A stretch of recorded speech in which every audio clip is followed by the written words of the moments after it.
Hello दोस्तों, एक बार फिर से स्वागत है आपका आरएम स्टडी पॉइंट में। आज हम पढ़ने वाले हैं ज्योग्राफी क्लास 6 का यह आपका 9वां अध्याय है बिहार दर्शन। इसमें हम देखेंगे बोध गया, राजगीर, नालंदा, पावापुरी, बहुत ऐसे स्थल को जो कि आपके लिए बहुत ही इम्पोर्टेंट है। टीचर के एग्ज़ाम देने वाले हैं आप, तो बीपीएससी के द्वारा जो 7th फेज टीचर का एग्ज़ाम लिया जाना है, उसके लिए आपको बहुत ही ये इम्पोर्टेंट चैप्टर है। यहाँ से आपको राजगीर के बारे में भी पूछ सकता है, पावापुरी के बारे में तो वैसे भी पूछता है, बोध गया और नालंदा के बारे में तो आप जानते ही हैं कितना फेमस है और यहाँ से क्वेश्चन बनते हैं।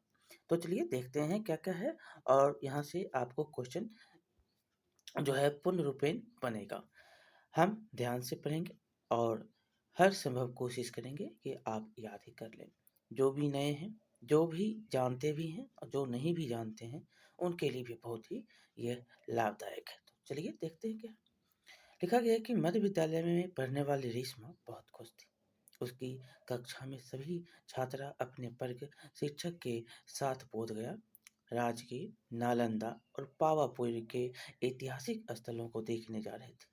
याद रखिएगा, बोध गया, राजगीर, नालंदा और पावापुरी ये ऐतिहासिक स्थल है। ठीक। शिक्षक ने बच्चों को अपने साथ कलम, डायरी, पानी की बोतलें रखकर सुबह 6 बजे विद्यालय परिषद में बुलाया था। वहीं से सब खुलने वाली थी। यहाँ पर जो है यहीं से बस जो है सब खुलने वाले थे। बस खुलने वाले थे। यहाँ कितने बजे? 6 बजे। क्या-क्या लाना है? कलम, डायरी और पानी। आगे हम चलेंगे। अगले दिन सभी बच्चे नियत समय पर विद्यालय पहुंचे। वे बस द्वारा जो है वे बस द्वारा सबसे पहले बोध गया पहुंचे। कहाँ पे? तो बोध गया। बोधि मंदिर जो है आप जानते हैं कि कहाँ पर है? बोध गया में है। और ये क्यों फेमस है बोध गया? तो महात्मा बुद्ध के कारण, गौतम बुद्ध के कारण जो है ये फेमस है। कौन है? गौतम बुद्ध के कारण ये फेमस है। और आपको ये भी पता है कि गौतम बुद्ध को जो है शिक्षा की प्राप्ति कहाँ पर हुई थी? तो बोध गया में। ऐसे पहले उसका गया नाम था और जब उनको शिक्षा प्राप्ति हो गई वहीं रहे तो वो कहलाया बोध गया। तो चलिए बच्चों बच्चों ने सबसे पहले बोधि महाबोधि मंदिर को देखा। किसको देखता है? तो महाबोधि मंदिर को। इस मंदिर को विश्व धरोहर में गिना जाता है। ये जो है वर्ल्ड हेरिटेज की सूची में आया हुआ है। कौन मंदिर है? तो वो महाबोधि मंदिर जो है विश्व धरोहर के में इसको गिना जाता है। इस मंदिर में जो है ध्यानरत बुद्ध की प्रतिमा के दर्शन सबसे जो है यहाँ पर पूछा गया क्वेश्चन है कि कहाँ पर ध्यानरत जो है बुद्ध की प्रतिमा आपको दिखाई देती है? तो ये महाबोधि मंदिर है और ये जो है सबसे दर्शन सारे बच्चे इस मंदिर के करते हैं। ठीक? आगे देखेंगे। तो आगे है कि इस मंदिर में ध्यानरत बुद्ध की प्रतिमा के दर्शन के बाद सबने मंदिर के पीछे स्थित बोधि वृक्ष को देखा। मंदिर के पीछे स्थित है। यहीं पर बुद्ध जो है बैठकर ज्ञान की प्राप्ति करते हैं। इसी वृक्ष के नीचे जो है गौतम बुद्ध को ज्ञान प्राप्त हुआ। तत्पश्चात वह गौतम बुद्ध कहलाने लगे। गौतम से गौतम बुद्ध वो कहलाने लगते हैं। तत्पश्चात यहीं पर से वृक्ष बोधि वृक्ष जो है कहलाता है। इस वृक्ष का नाम पीपल जो है वृक्ष था और यहाँ पर बुद्ध को ज्ञान की प्राप्ति होती है। बोधि वृक्ष के नीचे बैठकर जो है बोधि वृक्ष भगवान बुद्ध की आराधना करते हैं। बोधि वृक्ष के नीचे बैठकर जो है भगवान बुद्ध क्या करते हैं कि जो भगवान बुद्ध के जो भिक्षु हैं, भिक्षुणियाँ हैं, जो भी हैं, उनकी आराधना करते हैं। ये देख सकते हैं आपका महाबोधि मंदिर बोध गया में। आपसे पूछा जाता है कि महाबोधि मंदिर कहाँ पर है? तो आप बता सकते हैं कहाँ पर है? तो बोध गया में है। बहुत बार क्वेश्चन पूछे गए हैं। देखिए आगे, इस मंदिर के बगल में स्थित क्या है? मुचलिंद सरोवर में बच्चों ने मछलियाँ को दाना खिलाया। एक सरोवर है, नाम है मुचलिंद सरोवर। जिसमें जो है बच्चों ने क्या किया? मछलियों को दाना खिलाया। सरोवर में मछलियाँ भरी पड़ी थी। इतनी सारी मछलियों को देखकर बच्चों के आनंद की सीमा नहीं रही। मंदिर के इर्द-गिर्द कई देशों ने भगवान बुद्ध की मंदिरें बनवा रखी है। मंदिर में जो है आपको याद रखना है कि जो भगवान बुद्ध की मंदिर हैं, इनके मंदिर जो हैं कहीं विदेशों में भी आपको बहुत सारे मिलते हैं। चीन चले जाइए, जो है जापान चले जाइए, भूटान चले जाइए, तिब्बत चले जाइए, इन सारे सिंगापुर चले जाइए, यहाँ पर जो है भगवान बुद्ध के श्रीलंका चले जाइए, यहाँ पर भगवान बुद्ध के आपको मंदिर बने हुए देखने को मिलेंगे। मंदिर के इर्द-गिर्द जो है कई देशों ने भगवान बुद्ध की मंदिरें बनवा रखी है मंदिर के इर्द-गिर्द। आगे हम देखेंगे कि भगवान बुद्ध के बारे में आगे लिखा गया है कि बच्चों ने इनको भी देखा और महत्वपूर्ण बातों को नोट किया। बच्चे बस में पुनः सवार हुए और वहाँ से चलकर शहर के जो है चांद चौरा क्षेत्र में पहुँचे। कहाँ पे? शहर के चांद चौरा क्षेत्र में। वहाँ से बच्चे फल्गु नदी के तट पर स्थित विष्णुपद मंदिर देखने पहुँचे। जहाँ कहाँ पर है? तो चांद चौरा क्षेत्र में है और यह फल्गु जिसको निरंजना के नाम से भी आप जानते हैं और यह जो है विष्णुपद मंदिर देखने के लिए यहाँ पर आपको जाना पड़ता है। जो फल्गु नदी के तट पर क्या है? तो विष्णुपद मंदिर है। यहाँ भगवान विष्णु का पद चिन्ह है। कहाँ पर? तो यही विष्णु जो है पद मंदिर जो दिख रहा है यहाँ पर क्या है? भगवान विष्णु का पद चिन्ह है। इस मंदिर को काले पत्थरों से रानी अहिल्याबाई ने बनवाया था। याद रखेंगे भगवान जो है विष्णु के पद चिन्ह के मंदिर जो है इसको किसने बनवाया था? तो इस मंदिर को रानी अहिल्याबाई ने बनवाया था। किस पत्थर? काले पत्थर से जो है रानी अहिल्याबाई के द्वारा बनाया गया विष्णुपद मंदिर है। कहाँ पर है? तो फल्गु नदी के तट पर स्थित है। कौन सा क्षेत्र है? तो चांद चौरा क्षेत्र है। ये याद रखिएगा।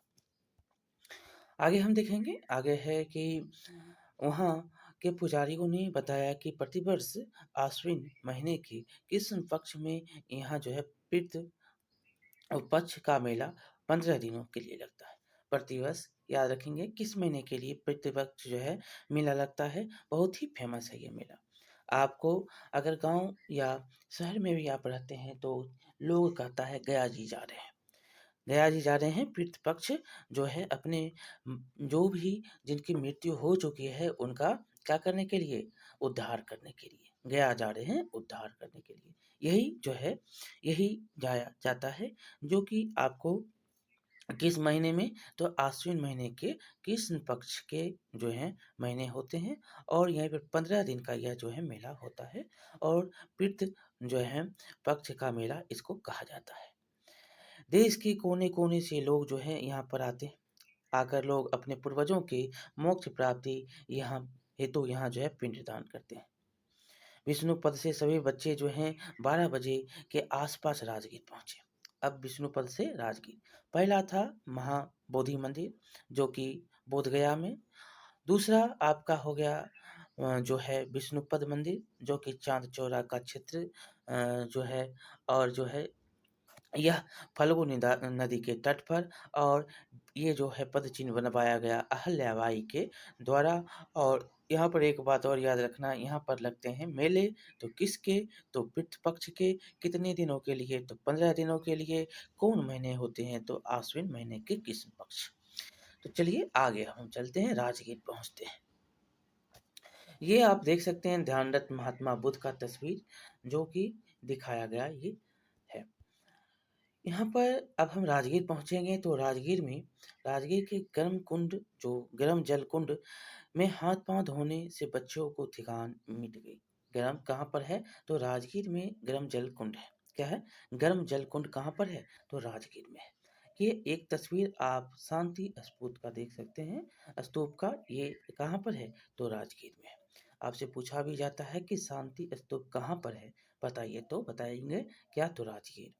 आगे हम देखेंगे, आगे है आपका कि हाथ धोता है और थकान मिटती है गर्म पानी में हाथ धोने से। और इसी क्रम में शिक्षक ने बताया कि राजगीर और जो है राजगीर जो है क्या है? राजगीर चारों ओर पहाड़ियों से घिरा हुआ है। आपसे पूछा भी गया है, क्वेश्चन बहुत बार है कि कौन जो है चारों तरफ पहाड़ियों से घिरा हुआ है। इसीलिए जो है यहाँ पर मगध के पहले राजगिरी जो था, राजगीर जो है दिख रहे हैं, ये पहले राजधानी हुआ करती थी। उसके बाद गया है पाटलिपुत्र, उदयन ले गया था। लेकिन उससे पहले राजगीर ही राजधानी थी। आगे देखेंगे ये चारों तरफ से क्या है? चारों तरफ से पहाड़ियों से घिरा हुआ आपको राजगीर है। इन पहाड़ियों में गंधक है, इसीलिए यहाँ से गर्म पानी का रिसाव जो है स्राव होता है। क्या है? इस पहाड़ी में गंधक है, इसीलिए पानी जो है गर्म होते हैं। बच्चों ने जो है मनियार मठ, जरासंध का अखाड़ा देखा तथा शांति स्तूप देखने रज्जू मार्ग द्वारा रोपवे पहाड़ी की ओर चल पड़े। कहाँ पर है? तो रज्जू मार्ग में है, रोपवे पहाड़ी में। कहाँ पर? तो ये सारे राजगीर में है। आपको राजगीर में एक दो चीज़ और याद रखना है। ये चारों तरफ से घिरा हुआ है और यहाँ पर गंधक पाया जाता है। ये पानी गर्म इसलिए होते हैं। और यहाँ पर आपको मनियार मठ है, जरासंध का अखाड़ा कहाँ पर है और शांति स्तूप कहाँ पर है? तो राजगीर में है। ये सारे के सारे कहाँ हैं? तो राजगीर में है। आपको याद रखना है यहाँ से। आगे हम चलेंगे। यह शांति स्तूप पहाड़ी पर स्थित सफेद गुंबदकार स्तूप है, जिसके चारों दिशाओं में महात्मा बुद्ध की जो है 4 प्रतिमाएँ अलग-अलग मुद्राओं में लगे हैं। क्या है? तो ये जो शांति स्तूप है, ये महात्मा बुद्ध की 4 प्रतिमाओं से अलंकृत है। मुद्राएँ यहाँ पर लगी हैं और गोलाकार स्तूप है। स्तूप किसको कहते हैं, इसके बारे में आपको हमने पहले भी बताया है। यहाँ पर आगे है कि पहाड़ी पर पहुँचने के लिए रज्जू मार्ग की सुविधा जो है उपलब्ध है। पहाड़ी के शीर्ष पर स्थित शांति स्तूप अद्भुत दृश्य प्रदान करता है। यहाँ से चारों ओर पहाड़ियाँ दिखाई पड़ती है। यहाँ से चारों ओर जो है सिर्फ पहाड़ी ही पहाड़ी दिखाई पड़ती है। शिक्षक ने बताया कि शिक्षक ने मगध के राजा अजातशत्रु और बुद्ध के बारे में कुछ प्रचलित कथाएं सुनाई।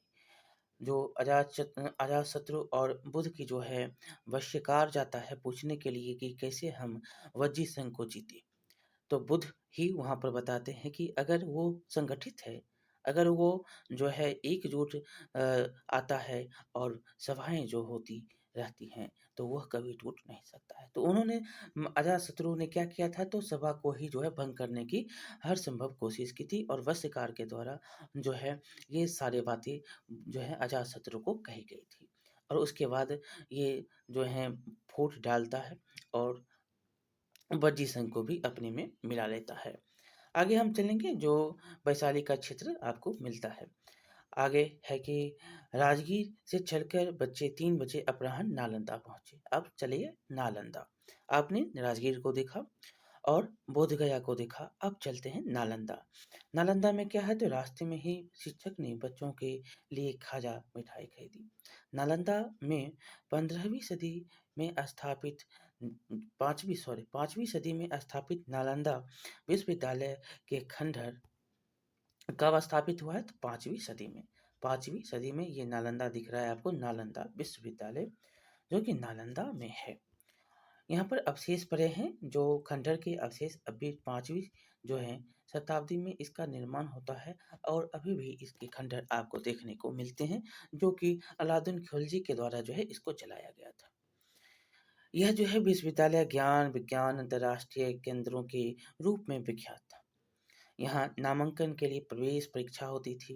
नालंदा विश्वविद्यालय देश विदेश के जो है लगभग 10,000 छात्र यहाँ पर पढ़ने के लिए रहकर पढ़ने के लिए आते थे। ये एक जल जो है मंदिर आपको दिख रहा है, ये पावापुर, क्या ये पावापुरी के नाम से जाना जाता है, जल मंदिर है। बच्चों ने पुस्तकालय छात्रावास को देखा।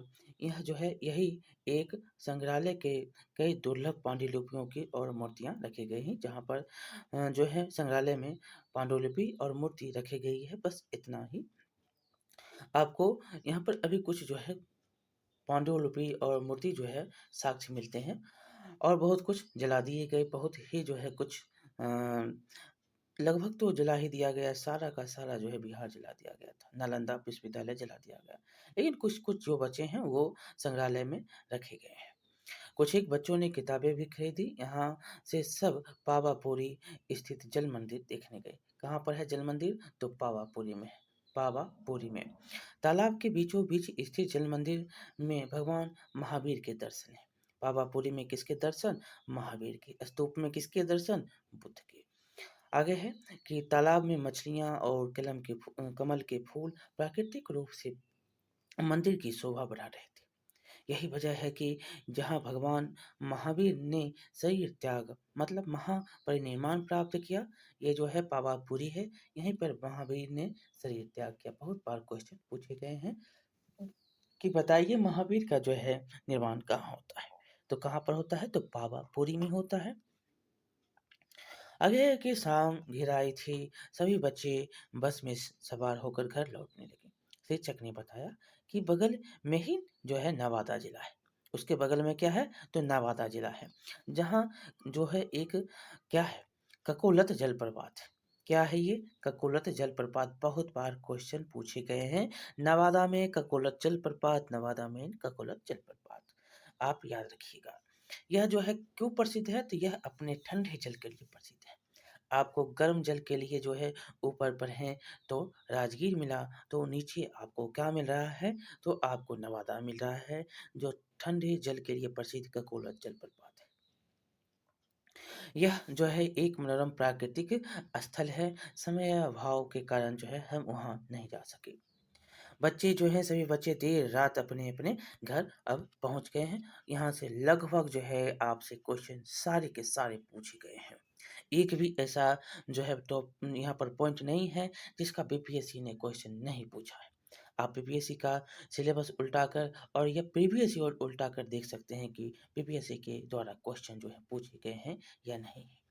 आप हर जो है बिहार के द्वारा जो पूछे गए क्वेश्चन हैं और जो है आपको ये तो आपको पूरे भारत में क्वेश्चन गौतम बुद्ध, महावीर, नालंदा, राजगीर ये सब जो हैं आपसे पूछे जाते हैं। पूरे भारत के क्वेश्चन ये बनते हैं।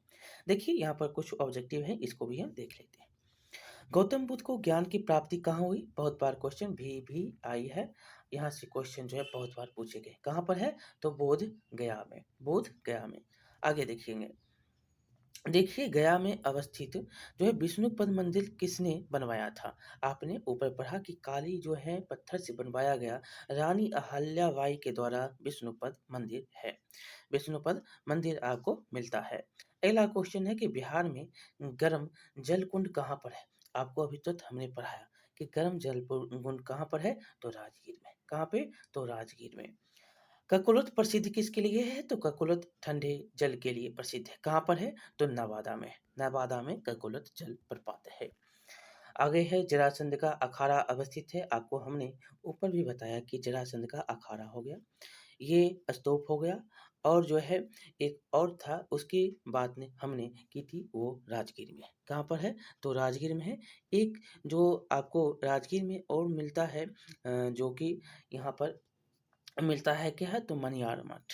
मनियार मठ और जरासंध का अखाड़ा और शांति स्तूप, ये कहाँ पर है? तो ये राजगीर में है। बार-बार जो है क्वेश्चन पूछे गए हैं। जरासंध का अखाड़ा पूछता है कहाँ पर है? तो ये राजगीर में है। खाली स्थान को भरेंगे कि पितृ पक्ष मेला जो है कब लगता है? पितृ पक्ष मेला डैश पक्ष में लगता है। तो यहाँ पर आपने पढ़ा कि जो कब लगता है तो आपको यहाँ पर दिखा देते हैं, आपको याद भी हो जाएगा। बार-बार जो है यहाँ से क्वेश्चन पूछे जाते हैं। देखेंगे यहाँ पर जो है कृष्ण पक्ष जो है, कृष्ण पक्ष में यहाँ पर पितृ पक्ष मेला लगता है आश्विन महीने में। आश्विन महीने कृष्ण कृष्ण पक्ष में, कृष्ण पक्ष में ये मेले लगते हैं। कृष्ण पक्ष याद रखेंगे जो कि पितृ पक्ष का मेला लगता है। आगे है कि महाबोधि मंदिर के निकट दक्ष सरोवर है। तो महाबोधि के मंदिर के निकट आपको एक सरोवर देखने को मिला था। उस सरोवर का नाम बताएंगे कि आपसे पूछा गया क्वेश्चन हम यहाँ पर डायरेक्ट जो है साक्षात के साथ आपको दिखाते हैं। सरोवर का नाम क्या है? मूल मुचलिंद सरोवर। क्या है? मुचलिंद सरोवर है। आपको यहाँ से क्वेश्चन जो भी पूछा जाएगा, बार-बार पूछा गया क्वेश्चन यहाँ से आपसे पूछा जाने की संभावनाएँ और पूछे जाते हैं। तो आगे हम क्वेश्चन जो है मुचलिंद हो गया। अब हम आगे देखेंगे पावापुरी में डैश मंदिर है। तो पावापुरी में आपको क्या मंदिर मिला? तो पावापुरी में आपको महावीर के मंदिर मिलते हैं, जो कि किस मंदिर से नाम से आप इस ये जाना जाता है? तो जल मंदिर के नाम से पावापुरी में ये मंदिर, जो कि जैन मुनि जो थे, जैन तीर्थंकर, उनका यहाँ पर निर्माण हुआ। महावीर जो महावीर 24वें तीर्थंकर थे और प्रसिद्ध तीर्थंकर कहलाए। अब है कि महावीर ने डैश में जो है महापरिनिर्वाण प्राप्त किया। तो पावापुरी में महापरिनिर्वाण जो है प्राप्त करते हैं। नालंदा विश्वविद्यालय का जो है डैश का अंतर्राष्ट्रीय केंद्र है। तो शिक्षा का अंतर्राष्ट्रीय केंद्र नालंदा विश्वविद्यालय है। तो आपने ये सारे क्वेश्चन भी देखे और आपको यहाँ से जो क्वेश्चन बनता है, आप एक क्वेश्चन और है कि आप सही मिलान करेंगे। बहुत बार जो है ये क्वेश्चन पूछे गए हैं। बताइए, जो है मूलचंद सरोवर, रानी अहिल्याबाई, शांति स्तूप और ककोला जलप्रपात, आपको इसमें कोई दिक्कत ही नहीं हो सकता है आपको बनाने में। पहला हम जो है यहाँ पर मिलाएंगे, दूसरा मिलाएंगे, तीसरा मिलाएंगे। देखिए, आप नीचे से चलिए। ककोला जलप्रपात, नवादा जिला। शांति स्तूप कहाँ पर था? तो शांति स्तूप था आपको राजगीर की पहाड़ी, राजगीर की पहाड़ी। अहिल्याबाई तो विष्णुपद मंदिर। और मूलचंद सरोवर कहाँ था? तो बोध गया में। मूलचंद कहाँ पर? बोध गया में। शांति स्तूप कहाँ पर है? राजगीर की पहाड़ी जो ऊपर चढ़कर जाता है लोगों। ककोला जलप्रपात कहाँ पर है? तो नवादा जिला में। आपको याद हो गया होगा। यहाँ से बार बार क्वेश्चन जो है पूछे जाते हैं। लाइक करिएगा, शेयर करिएगा, सब्सक्राइब करना नहीं भूलिएगा। बहुत जो ही इम्पोर्टेंट बिहार की दर्शन फर्स्ट में पढ़ा, हम अब बिहार के दर्शन सेकेंड पार्ट को देखेंगे, उसमें आपको कहाँ कहाँ घुमाया जाता है। तब तक के लिए आप लाइक करिए, शेयर करिए और सब्सक्राइब करिए। हम मिलते हैं अगले वीडियो में। बहुत बहुत धन्यवाद।